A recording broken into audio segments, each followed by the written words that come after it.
Good morning and welcome to 5G Use Cases and What's Up Ahead, presented by ACT-IAC Networks and Telecommunications Community of Interest.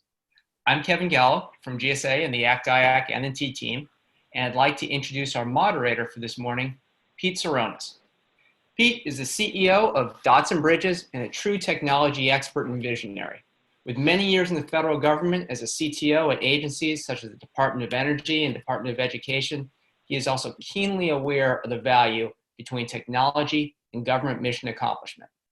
Without further ado, over to you, Pete. Hey, thanks, Kevin. I appreciate it. Super excited on this hump day. I'm honored to be with my colleagues, our esteemed guests, Andrew Lowe and Sam Navarro. And I want to give a shout out to the entire ACT-IAC community, Deirdre Murray, Nancy Delanoche, Tom Cuneo, and of course you too, Kevin, and the Network and Telecommunications Community of Interest. That's an important component of today's topic, which can be waxed about for days, 5G and its implications and its art of the possible. And what we're going to do today is share some stories, hopefully inform, educate, and most importantly, enlighten, whether you're a government worker, an industry person, academic, or just somebody tuning in from rural America. We hope that we can shed some light on two critical agencies in the Department of Homeland Security as well as General Services Administration in terms of the role that they're playing to help facilitate this conversation. To get it started, the goal today is going to be hear from thought leaders, dialogue. I mentioned use cases. Some of it will be commercial use cases. But one of the ways I like to have conversation is these are going to be three gentlemen, including myself, having coffee and talking about why I should care about 5G. And there's facts, and then there's fiction, and there's complex architecture. And I think if we think of technology and humanity and culture both in your home and in your life and in your agency, that's important, mission. Technology is not going to be the problem. Technology, 5G today is 10G tomorrow or down the road. Humanity impacting our lives of our citizens and residents internationally, globally, in our country, it's pretty significant. So first and foremost, a couple facts. 5G is a 5th generation technology standard for cellular networks. It's a standard. It's not something you go buy at a store. It's building on current 4G and LTE technology. You don't have to know about the ins and outs, but it's that next generation and everybody's excited about it. It's powered by millimeter wave, which is a word you can Google and look up, but at the end of the day, you might hear that in conversation.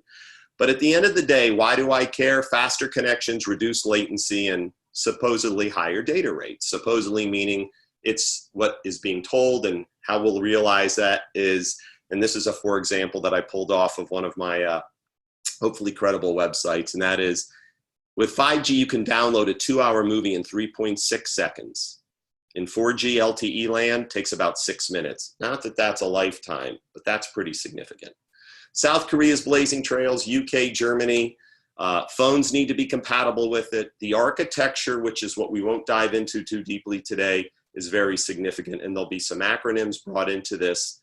But just as we move into hearing from our colleagues, just know that there's a lot of education that you'll want to take on in terms of educating yourself. And those were hopefully some opportunities, but it could be as simple as 1, 2, 3, or complex as quantum computing. Hopefully today we're going to shed some light on why it matters to you. So without further ado, I'm going to introduce first Sam Navarro, colleague, friend, Director of Customer Engagement Division at the Information Technology Category Domain within the U.S. General Services Administration. Sam is someone who, being a veteran in our country, so thank you for your service, Sam.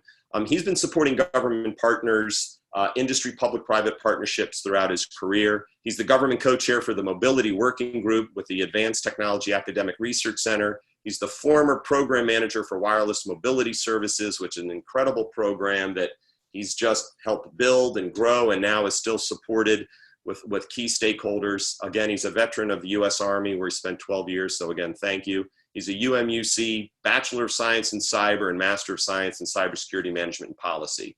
That guy knows his stuff. Very impressive, Sam. Andrew Lowe, Acting Director, Enterprise Network Modernization Program, U.S. Department of Homeland Security. I've gotten to know Andrew through the ACT-IAC community. thought leader, both these guys change agents, former IT specialist at GSA. So there's a nice GSA connection here in the Federal Acquisition Service Customer Engagement Division within the Office of Telecommunications Services. Very significant in terms of how to acquire some of these goods and services through the federal government, having these two gentlemen on our call. 13 years of IT infrastructure and program management expertise, seasoned engineer, program manager, also worked as a civilian with the US Army. So what a great little storyline here with you two. But I know Andrew as a thought leader, as a change agent. I've seen him in government. I worked at times in the government, was aware of who he was. He's got strong analytical skills. He understands people and how to have a dialogue about mission enabling technology. So that's my quick and dirty. I could talk about these guys. I'm impressed as heck. I'm going to turn it over now to let Sam and Andrew tell a little bit about themselves, their passion and their journey before we get into the meat of today's conversation. So Sam, why don't we start with you? Well, good morning, everyone. Thank you, Pete, for the kind words. Thank you to ACT-IAC for the invitation and to the NNT community of interest. I think it all really begins and starts with forums such as these, and I mean specifically the community of interest, where folks who really have a passion about the technology and about advancing state-of-the-art advanced capabilities such as 5G come together and figure out and understand on how to best utilize it, leverage it for multiple use cases. So really my passion is really being an advocate for modernization and helping our agencies become more savvy in some of the tools and sets, IT solution sets that they can use to achieve their digital transformation strategies. And definitely 5G is one of those enablers that we're definitely looking into from a GSA perspective to help our agencies achieve their goals. And so as Pete alluded to, kind of my IT career started with the United States military. And so that was really my first experience with wireless, with satellite communications and line of sight. And it's been incredible just to see how transformative the power of mobility has been, really enabling the mobile workforce to supporting our first responders, et cetera, in my GSA capacity. As Pete alluded to, I was formerly the mobility program manager, where we rolled out the now best-in-class SIN for wireless solutions, and EIS, which both support and will support 5G capabilities or next-generation wireless capabilities moving forward. And we really have a great dialogue going on with the Federal Mobility Group, as Pete alluded to. So I would encourage you, if you're a government person and you're interested in finding out what's going on across government, as far as 5G is concerned, we've really started engaging academia and private sector entities such as Qualcomm, which is the leading 5G manufacturer chipset provider across the government. We've really started engaging early in the process. And we have folks from DARPA to the Fourth Estate and DoD to folks to the FCC to the NTIA engaged in many activities that go up to the NSC at the FMG. And I'd encourage folks that are kind of proactively looking for ways to get engaged within the 5G conversation, hey, reach out. We'll be more than happy to help. Lastly, a lot of this conversation is happening right here in the NNT COI. And so this is definitely a great forum, whether you're industry, academia, or government, to get involved, get engaged. We do white papers that go all the way to the administration and to other agencies, which Andrew Lowe and team have been leading. And so I would encourage folks to be proactive. Now is the time really to get engaged and really figure out how to use and leverage the technology to your advantage. And thank you very much again for the invitation, Pete. Oh, absolutely, Sam, and we'll come back to a lot of that. Before I pivot over to Andrew, one of the things that you mentioned was the disparate and the diverse role of government across multiple entities. I mean, you mentioned FCC, NTIA. NTIA, folks, is the arm of the Department of Commerce, which deals with government spectrum, and of course, the Federal Communication Commission works on the commercial side. Qualcomm, the Ericssons, the companies that are building products are part of the discussion. DARPA, the National Security Council. That is a very, I think, wonderfully articulate way of saying that it's not just one agency, but it takes a community. So Sam, we're looking forward to hearing a little bit more about how how those activities are progressing and evolving, and again, constantly saying, here's how to get involved. I think that would be great for our public-private partners. Andrew, let's pivot over to you, my friend. Morning, everybody. Thanks, Pete. Sam, good to be with you, man. If you guys notice, Sam and I are wearing the same jacket. That is not a coincidence. Sam and I started at GSA 2 weeks apart a number of years ago, and our careers have kind of proceeded together in tandem. We went through the same ACT-IAC leadership program and have been buddies ever since. So good to be with you again, Sam. Also, quick disclaimer, I have two little bosses. I am in an office, but there's no lock on the door. So when they want something, they don't wait. I'm trying to prevent that from happening, but no promises, such as life right now.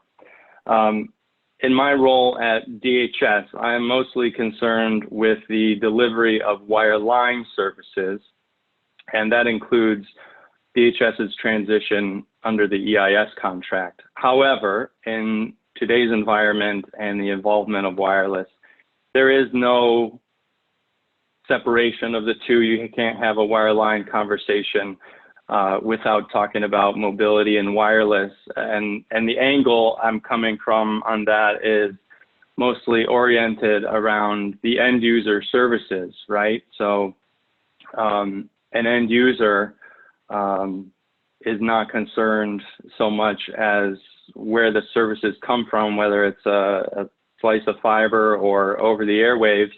It's is if their capability works or not and is reliable. So at DHS, that is a constant conversation we're having both at headquarters and all the components. You know, we have a very diverse mission set across our 22 components. And so that's something that we frequently talk about. That's great, Andrew. And again, you know, highlighting, we do tend to use acronyms on a lot of in our discussions in this world, especially in the Beltway. So anybody who in our audience is chiming in, if there's an acronym and you want us to just say, what did you mean by this? We're very happy to explain it. Andrew, great comments. Really quickly summarizing that intro is the wireline wireless discussion significant, especially when it comes to the architecture. You know, I mentioned earlier today about the impact 5G can have and the role the government plays, right? There's standards bodies out there. There's government policy. I have a few that I'm going to mention and we can share later through ACT-IAC. There's a national strategy to secure 5G out of the White House. There's an ACT-IAC 5G project that our own Andrew Lowe is helping or is leading with colleagues in N&T. There's preparing a secure evolution to 5G out of the National Institutes of Standard and Technology through the National Cybersecurity Center of Excellence. There's a 5G fast plan at the FCC, and then there's always the third generation partnership project, 3GPP. I just blitzed through those because there's no shortage of stakeholders, but the government has a key role. And I want to think in threes here of government, industry, and the citizen. It's very important. So thank you, Andrew. We're going to kind of just pivot back here.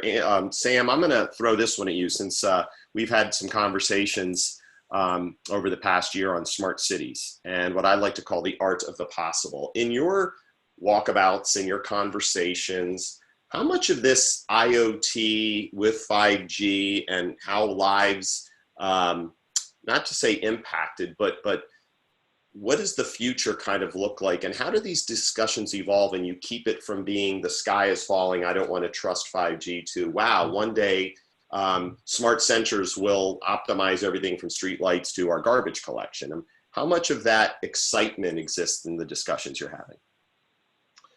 Great question, Pete. And I mean, the conversation starts with the end user. I totally agree with Andrew. And as we look at definitely different deployments or use cases, utilizations for 5G, the one that's key definitely is uppermost in everyone's mind is massive IoT utilization.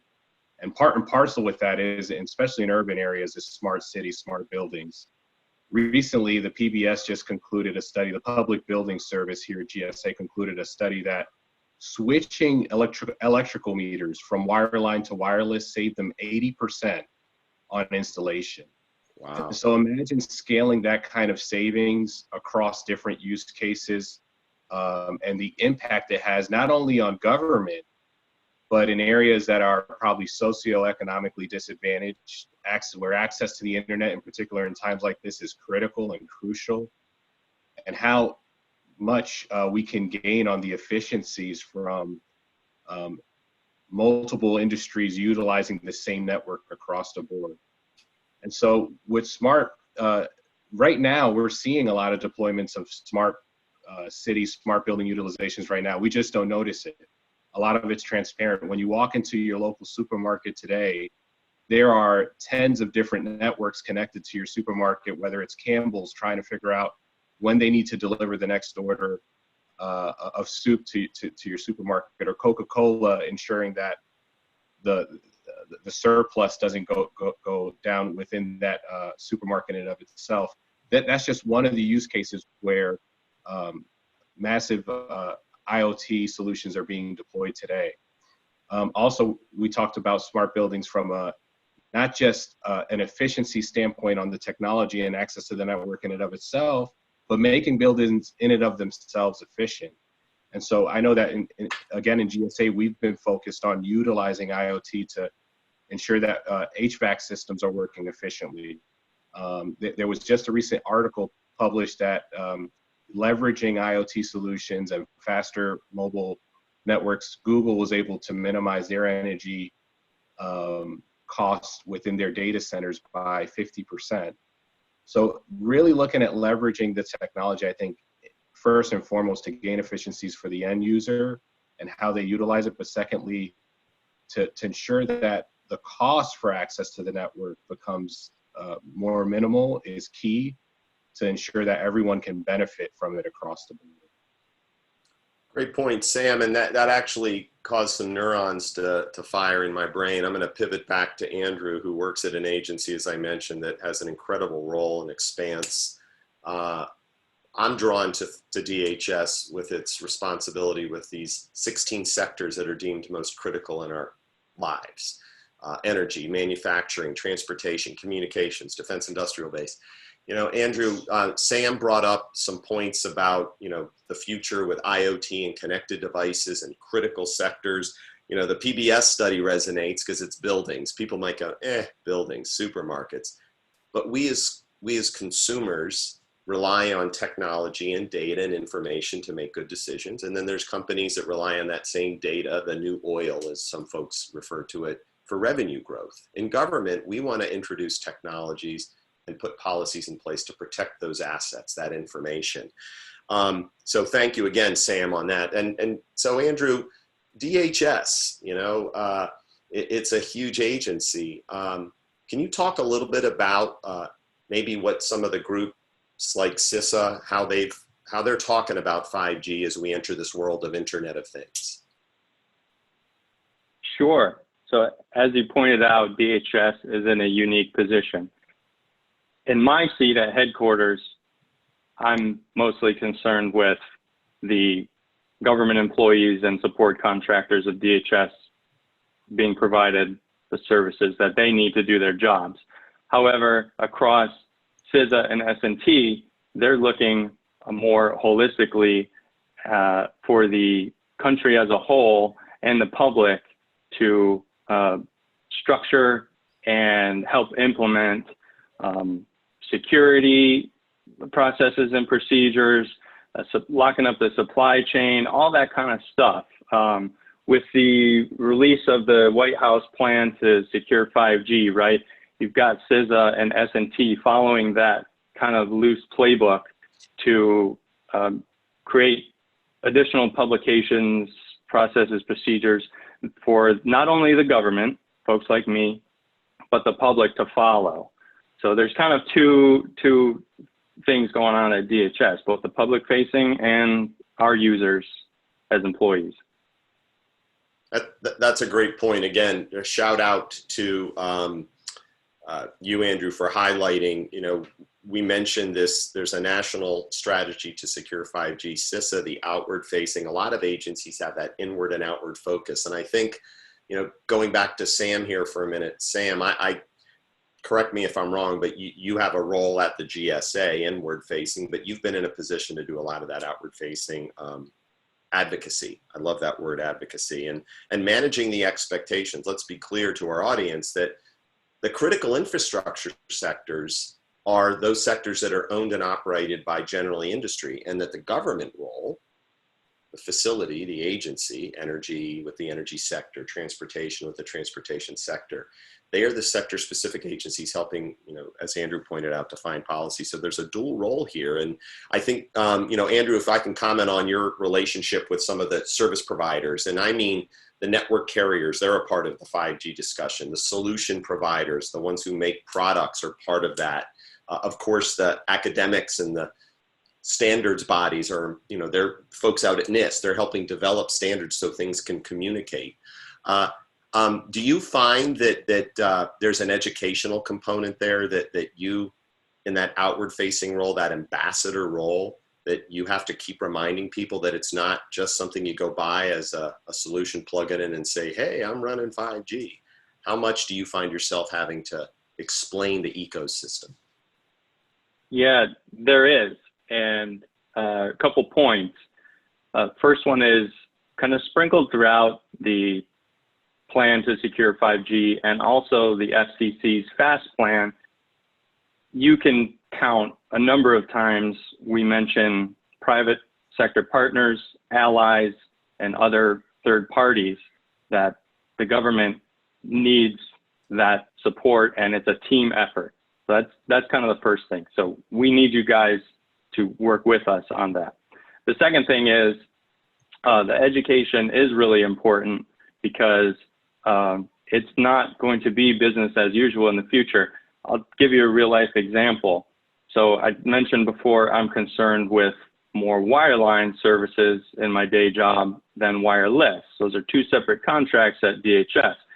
However, during the course of negotiations or discovery, whatever you want to call it, if some of those providers come back and say, our best solution for you is going to be a wireless in this particular location or instance, we've got to be willing to listen to that and take what they're saying to heart, because we're learning as we go and we're partners in this. And so we can't discard or just do the same old, we got to be open to listening to those partners.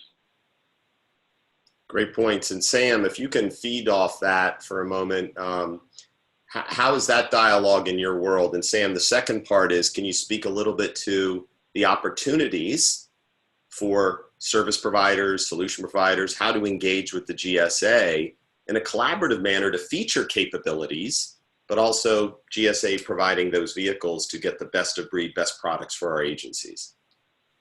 Right, and what I would say, definitely the dialogue is coming full circle, as we state in the FMG, with not just talking about the technology. It's great, very appealing, especially if you're an IT specialist such as myself.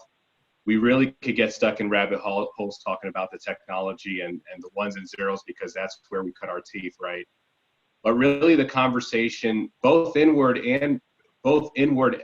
out to industry and industry out into government, has to come full circle from the use case to the technology to the standards. How are we impacting the standards as well? And there's challenges there as well, right? We understand that there's geopolitical competitors that also have a say in how the standards are going, and that's something that CISA and other stakeholders are keenly aware of. Tied to that is the security, the policy that's being developed, and last but not least, I think in that full circle is the acquisition. And so what we've been doing is really ensuring that it's a two-way dialogue and ensuring that the policy recommendations that are being put in place make sense across the board. A, for adoption within the government, but B, for the way that the service is offered from industry across the board to the general public and government as well. Secondly to that, I'd also say that, as Andrew alluded to with wireline, a lot of the back-end infrastructure is still going to be wireline, right? And we're still going to have to run a lot of these high data rates through wireline infrastructure in the back end. And we're going to inherit a lot of these legacy vulnerabilities in a non-standalone environment, right? You know, not everything's going to be 5G overnight. We're going to have a mix of everything here short term, and in the long term, hopefully, we're going to be in a standalone environment where we're going to be able to gain some efficiencies on some of the vulnerabilities that we deal with today. Good conversation that we're dealing with is the difference right now in the business case with industry for urban environments versus suburban environments. And how are we going to ensure that citizens that are in suburban environments aren't left behind? And that really ties in and dovetails well in with the conversation on coming full circle, right, on this conversation regarding 5G, because to be quite frank, you know, not having fast, high rate, low latency connectivity to the internet in the future could be the equivalent of not having electricity. I mean, today we would think it'd be absurd not to have a town connected to the electrical grid today, right? 5 years, 3 years maybe from now, that it'll be the same equivalency, not having aspects of our population, schools and people that are in suburban environments not being able to connect to the 5G network. So it's something that definitely is upfront in the conversation as well. How can we all benefit? How can those service providers that are out in rural areas providing services to a group of 1,000 population of 1,000 still maintain the efficiencies and maintaining the infrastructure and not and remaining in alignment with supply chain risk concerns? So there's really a lot of things that we have to talk through, and not just the technology, before moving full steam ahead and really embracing 5G, in particular for government use cases where we're protecting folks' PII and we're protecting sensitive information, et cetera. Because I think in some of these areas, government may be the catalyst for growth to where the network moves in the right direction so we could get folks access in the short term, at least an increase from 2G to 4G, right? Could be the difference whether first responders can triage a location of somebody calling for 911 in the middle of the woods somewhere, right? Or that person being a loss. So really the conversation I think for government is where can we make the largest impact in the places where right now potentially it doesn't make the most business sense to deploy the technology. So Sam, I'm gonna major sound bites there.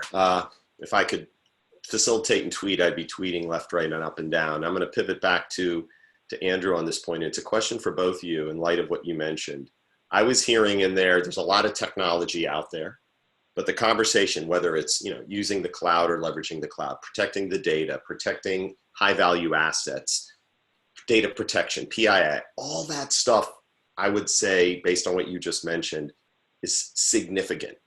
But if solution provider X or network provider Y comes in, can I say with, ground truth that you were saying, folks, when you come to talk to us, whether it's a GSA or any agency for that matter, focus on the mission and the problem and the challenge you hope to solve, because we believe that the technology will be there. Is that a fair statement? Did I capture that essence? That's spot on.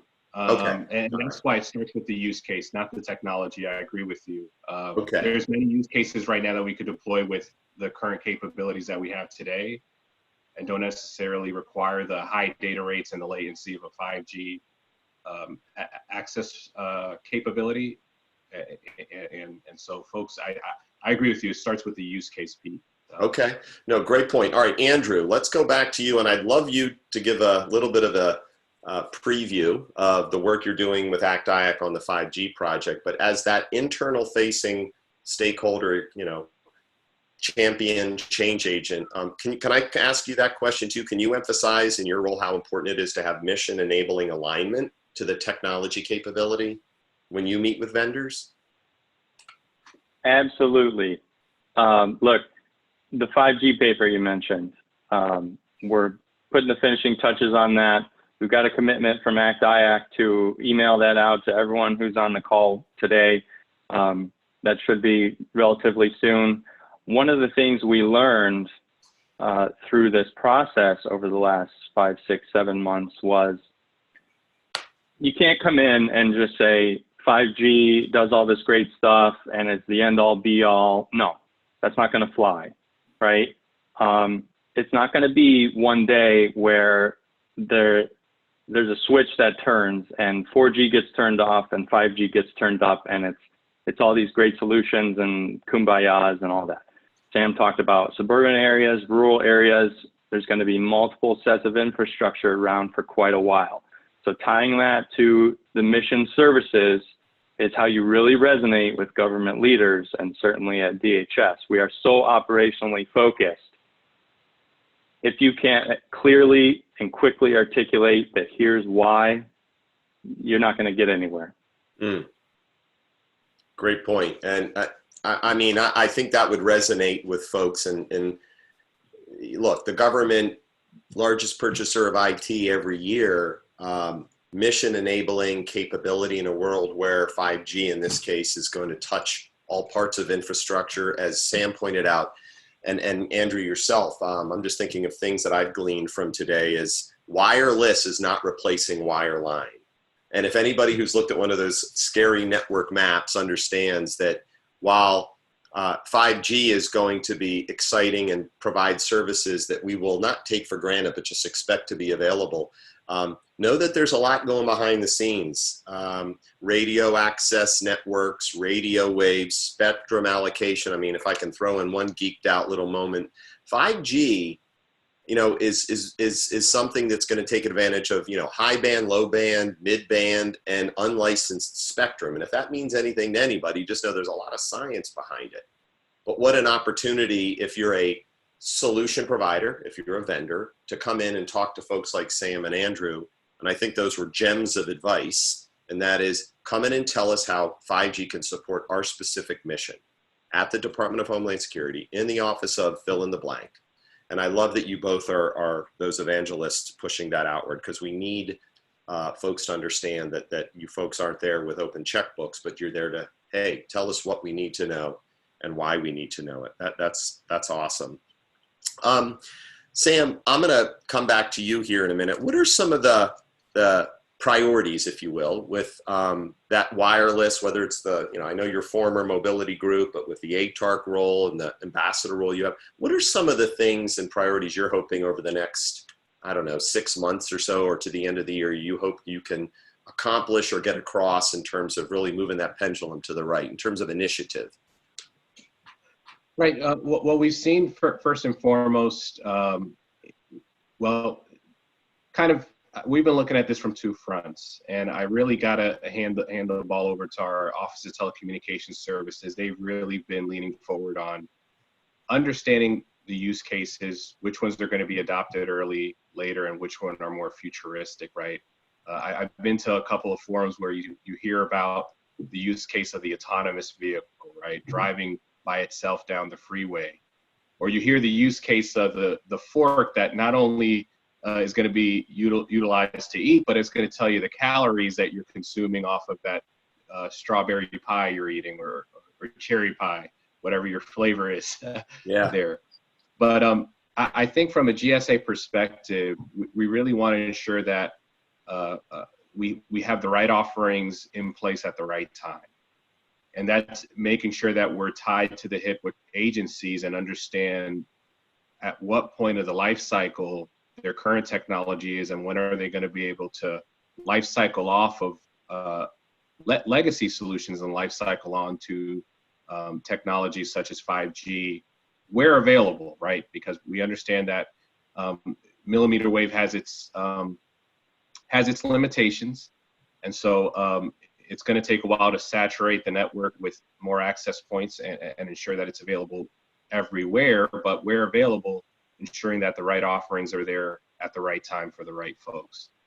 And then I think in the Federal Mobility Group, we're kind of in the infancy stages in the same vein, where under the Federal Mobility Group, which the 5G strategic pillar is led by a gentleman by the name of Josh Weaver out of OSD from DoD, they're looking at over 250 technical concepts.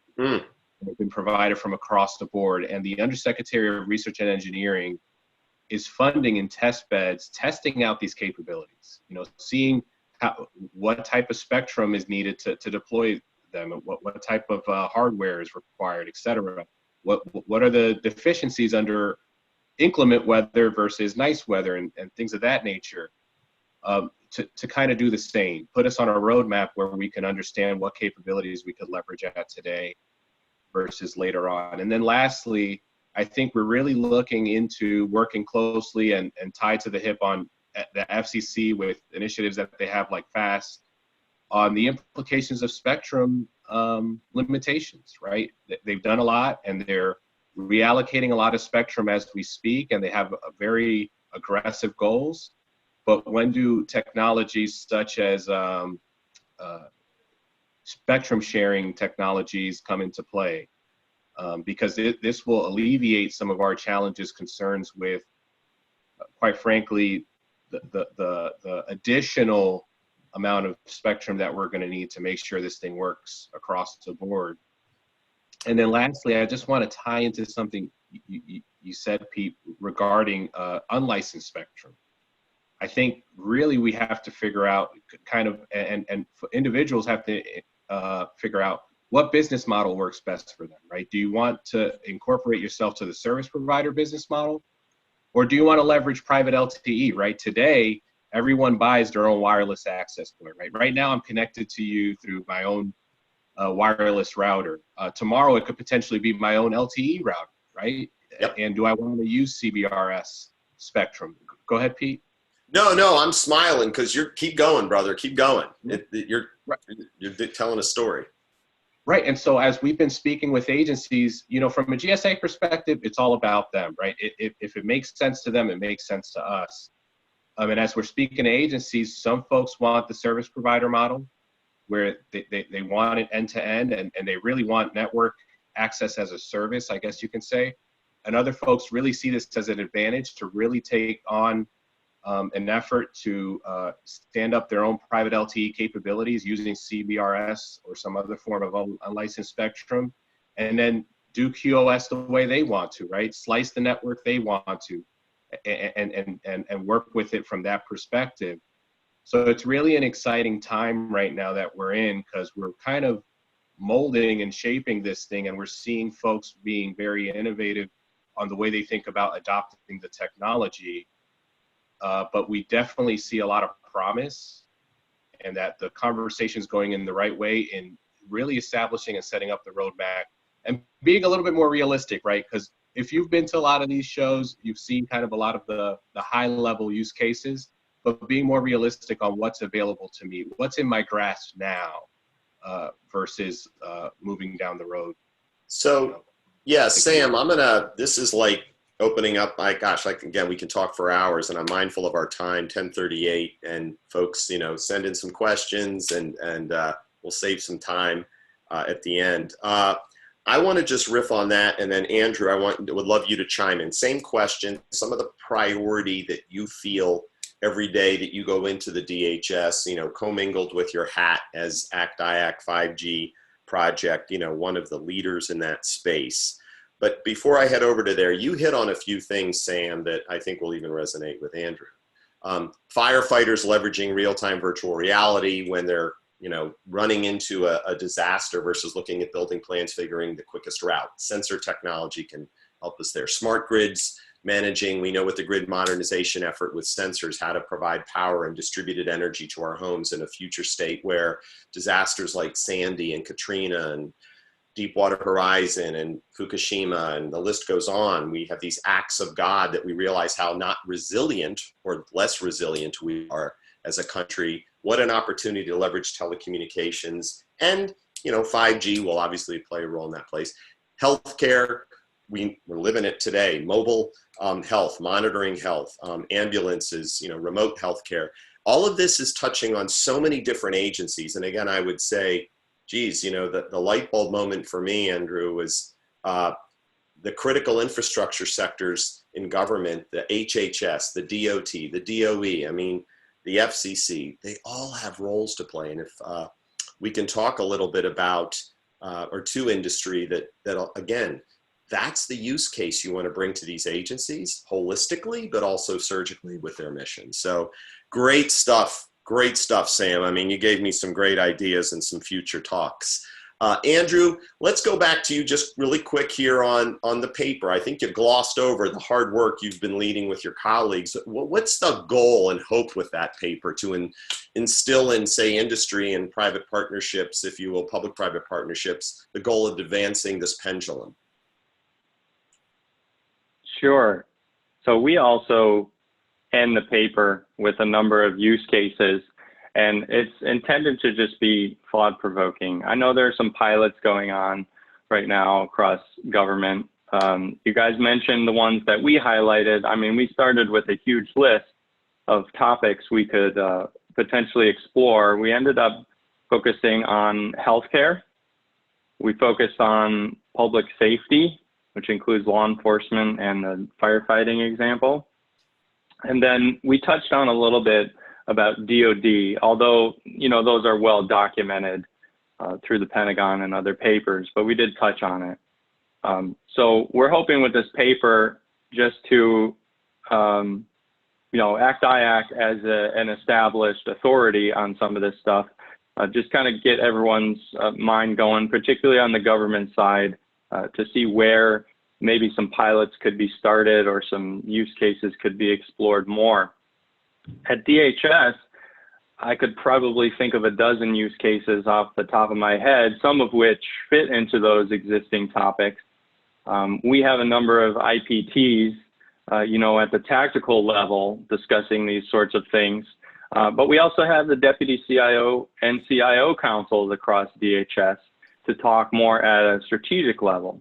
So I'm hoping in the next 12 to 18 months to see some of these use cases come out of DHS, because I'll be honest, components don't wait for headquarters. They go do their thing. They have an operational need, they do it. But collectively, we can provide some lessons learned probably over the next 12 to 18 months and learn as a group, as a department. Awesome. I hope anybody listening to that is saying there's opportunity. The mission component, I think we've lived that. I was blessed to work for 25 years in the government. I used to constantly remind our solution providers, hey, work with your IT communities as well. But the feedback was like, look, the missions are moving out. Missions have specific programs they need to address. And if it's 5G or cloud, or as we talk about, you know, compliance, we have to manage that. I think that's one of the awesome jobs and hard jobs of the CIO Council, is to kind of, they are the epicenter, but they also don't have eyes on every component of every agency and where those needs are. So again, whether it's through ACT-IAC, wireless mobility, you know, Sam, if you can just, you know, soundbite a few opportunities with vehicles and maybe just speak to that acquisition house, which is, hey, you know, GSA has a lot of vehicles for people to take advantage of. Can you wax a little bit on that, just so that folks know there's a one-stop shop to some extent? Sure. And I'll also at the same time put a good plug in for Andrew's effort that he's leading with the white paper. Being a bit familiar with it, after the 9/11 Commission report, we kind of understood how important mobile wireless communications were to first responder services. And tied into Andrew's initiative there with ACT-IAC are both of the first responder service providers that provide first responder services, Verizon with band 13 and AT&T with band 14. So I just wanted to say that to say this, he really has the cream of the crop, I guess you could say, participating, and we look forward and we're eager in seeing kind of the outcomes that come out of that initiative, Andrew. Really great work. But tied to that, we have both of those service providers on offerings right now under GSA. So if you're part of the first responder community, or if you're interested in figuring out if you fall within the realm of that first responder community, you could touch base with both of those providers. And they provide services today under GSA vehicles. Secondly, since we're kind of in the early stages and agencies want to test out use cases, what we've been seeing is that agencies have been leveraging system engineering and technical assistance capabilities off of the vehicles, and we offer those as well. So if you're looking for a lab as a service capability or to try out a use case before implementing it into your environment, there are alternatives to leverage within the vehicle. And then lastly, I would say your most kind of traditional means of leveraging 5G capable devices right now, I would say the caveat is being that it's not everywhere, it's not optimal, but there are 5G enabled devices that are available within the wireless special item number and EIS, which can give you the ability to, as you said, Pete, download video faster, stream quicker, or access different capabilities of your enterprise off of your mobile device for folks who may need it. A great use case that we kind of have been seeing, and we got some feedback from one of our agencies, is the FBI bringing a lot of their capabilities to the crime scene now because they have faster bandwidth and a lot of those capabilities off of a 5G enabled device. So it's there for folks who need it. I'd say the caveat is, as you said, Pete, it's tied to the use case. If 4G works and the one generation behind policy still works for your agency, we're not advocating you steer away from that, but if you need it, it's definitely there and available within a GSA EIS or wireless special item number for utilization. Yeah, I'm hearing that as, again, it's an on-ramp for agencies to know that a lot of work went behind the scenes to, whether it's EIS or some other contract, to say, we spent years working on needs and wants and requirements, both for the today and the tomorrow. And again, you know, I will say, shout out to GSA for those efforts, Federal Acquisition Service. I got a question coming in, Andrew, for you, is how do I get involved with anything related to 5G through ACT-IAC? What's your quick and dirty there, pal? Great question. You can contact Nancy De La Noche, who's on the line with us right now. You can contact Tom Cuneo, who is our industry chair, or myself and Kevin Gallo. I don't know if we're going to show email addresses on the slides here today. I think we normally do during our business meeting. So hang on the line and maybe we can chat afterwards if you don't see an email address or a phone number. Great, great. We're going to be pivoting into the parting shot and final segment today. So that's my little tee up for Andrew and Sam to kind of get there. What do you want to leave with the audience? And I might just encapsulate some of what I heard today and offer my own, just because this is such a awesome discussion. Got me all fired up. Sam, I did get a question earlier, which was with regard to the mobility working group. How does someone either engage with that or find resources about where the information that's being developed within that community?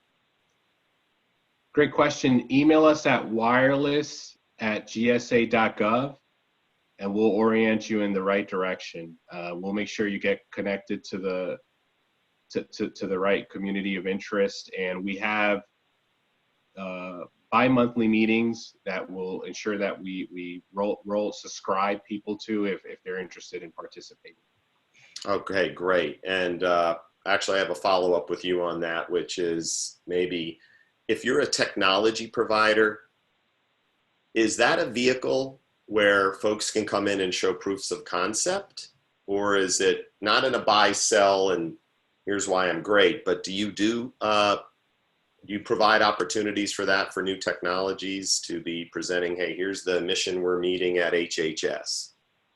Skinny is yes, and we've already done it with certain folks. For example, at the onset of this pandemic, we had the service providers come in and tell us certain capabilities government could use to get people telework ready quickly. We've had 5G conversations as well, where Qualcomm has come in and told us about some of the latest and greatest they're working in the developmental stage. And we want to hear from you guys. So if there's some value add or some information you want to become part of the dialogue, email us, and we want to be a part of the conversation. As you said, Pete, it's not necessarily the BD talk, but it really is about the next generation of this technology and how government can leverage it. That's part of the conversation we definitely would like to reel folks in and give you a forum to talk to over 242 mobility experts across government. It's great, great. Okay, so we filled up some good time there as we prepare for our final five, and then I'm passing the baton back to my colleague and our leader in NNT, Mr. Tom Cuneo, and or Kevin, so whoever, my bad if I said the wrong name. Andrew, what do you want to leave with the group here? What's your, hope you took this away from today, moment? Two things for me. The first is please be on the lookout for the release of our white paper. Give it a look. We're open to feedback. We'll get you email addresses out. We spent a good chunk of time developing this. Our government sponsor is Bill Zielinski from GSA, and happy to have that wrapped up. The second parting shot for me is if you are a provider and you are in front of a government leader, be realistic about how much intake we can have with new technology at one time. 5G sounds great, but be realistic about the impact and what can really be accomplished with our mission, because that's what most government leaders, particularly CIOs, are worried about. Over. Fantastic. Sam, the floor is yours. Thanks, Pete. Thanks, everyone, for participating. My parting gift would be a patriotic one. Our nation needs you, and I don't mean that as a cliche. You know, if you see the news, you see we're here in a geopolitical aspect of this engagement and conversation on 5G. And so, as Pete alluded to, there's different ways to get involved, either through ACT-IAC, if you're a government employee, through the Federal Mobility Group and other forums. And I would encourage, if you're someone who can definitely add value to the conversation, get involved, get in the mix. We need all of the intellectual energy we possibly can get behind this thing to move it in the right direction. Wonderful. My parting shot is, I'm going to summarize some of what I heard today. I mean, we were all over the map. This effort, 5G, super exciting. In 3 years, we'll be talking about another standard. But at a time where digitization and the operational world of technology is integrated with the information technology and excitement of IoT and smart cities, and I think of the pyramid. And I was drawing a picture when you both were talking about the foundation of that pyramid, which is, I like to call it, and folks who've mentored me in the past, ping, power, and pipe, the stuff we don't see. We don't see 5G, but we know what it does for us, or 4G, or 2G, or 3G. It's that stuff that you need to understand at some level, I think even at that technology, humanity, culture intersection, because we, like food, need technology, it appears, in our life to enhance and extend life. I think our critical infrastructure sectors, Andrew, you know, at your agency, it's amazing, and shout out to DHS for having that inward and outward focus. Sam, to you with GSA and the vehicles and the capabilities that have been worked on to provide not just our federal government that inward facing beltway capability to showcase the power of, but also impact our citizens and residents. And then at the end of the day, that quality of life. And you know, with COVID-19, we're finding there's a lot of people, all hands on deck, using whatever technology can be capable to curb this pandemic. And it's exciting when I have some optics on some of those folks in the academic environment who need the government and need its role and need that leadership that the two of you represent in spades. So thank you. I enjoyed it. I always appreciate the opportunity to reconnect with my federal community, and I look forward to future. Tom Cuneo, the floor is yours. Okay, can you hear me, Pete? Yes, we can, my friend. Very good. And would you please also, Nancy, unmute Kevin in case he wants to chime in here. So welcome to the business part of the meeting. But before we get into it, I want to say thank you to Pete, Andrew, and Sam. It was informative and interesting as always, and I look forward to publishing our 5G paper. And again, thank you guys. So next slide, Nancy. So I would like to introduce the NNT COI leadership. So I'm the industry chair, Tom Cuneo with Vision Technologies, and Kevin Wave So Kevin Gallo is the government chair. Dee Delaney of AT&T is our industry vice chair. And Andrew, our speaker today, is the government vice chair. Matt French of GSA is communications chair. And then we have a really special program group, which consists of Deidre Murray, who put on this program today, J.D. Henley, and Pete Tseronis, who's our moderator today. We have a lot of technical advisors, Bob Woods, Jim Williams, John O'Kay, Jim Soltis, Denny Grove, and others, and some working group leads, which you can see on the slide there. I might mention that Jeff Licanoa is the Zero Trust Network chair. And next slide, please. So I'll let you read. I'll give you a second or two to read our mission statement and objectives. You know, the whole idea at NNT and ACT-IAC is to move government forward, to be a partner with the government to get things done, educational, honest broker. Next slide, please. So we have a lot of different projects that we work within at NNT.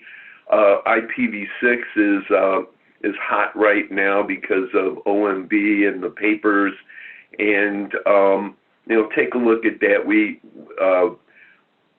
oh my gosh, 10 years ago probably, Pete Tseronis was part of the first IPv6 working group, way back when.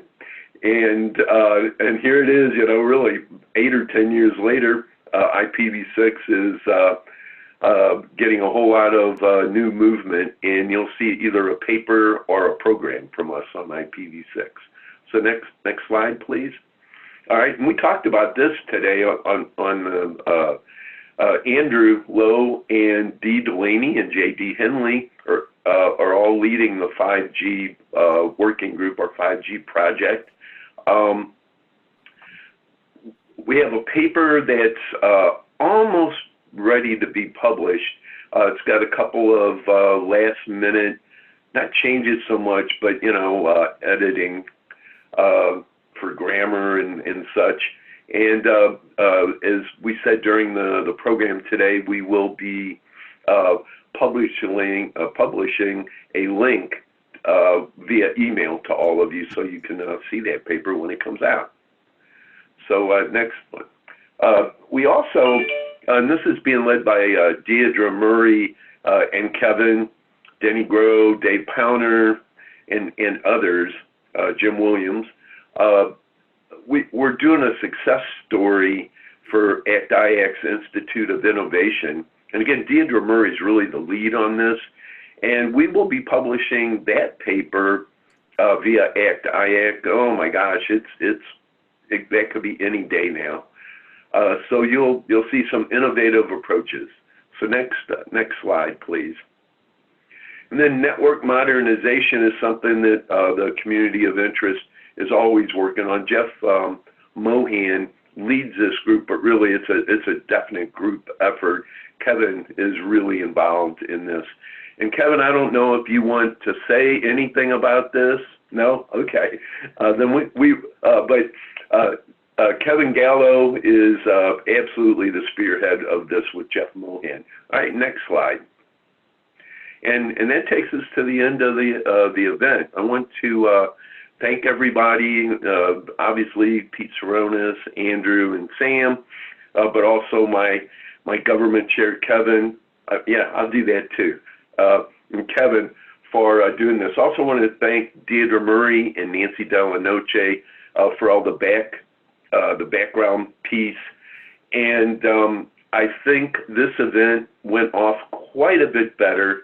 The platform you guys are using, the audio was really, really good. And it'll be interesting to find out how many attendees, because I did not see bandwidth problems today. So with that, thank you all, and I'll give you all a virtual wave. Hey, Tom, if I may, real quick, for those of you who are wondering how to get involved with the COI, It looks like Nancy put an email into the chat box, COI@ACT-IAC.org, if you want to get involved, and happy to have additional set of hands in the NNT COI. So please reach out. Thanks. Yeah, good point. Thanks, Andrew. And thanks, everybody, and have a great rest of your day.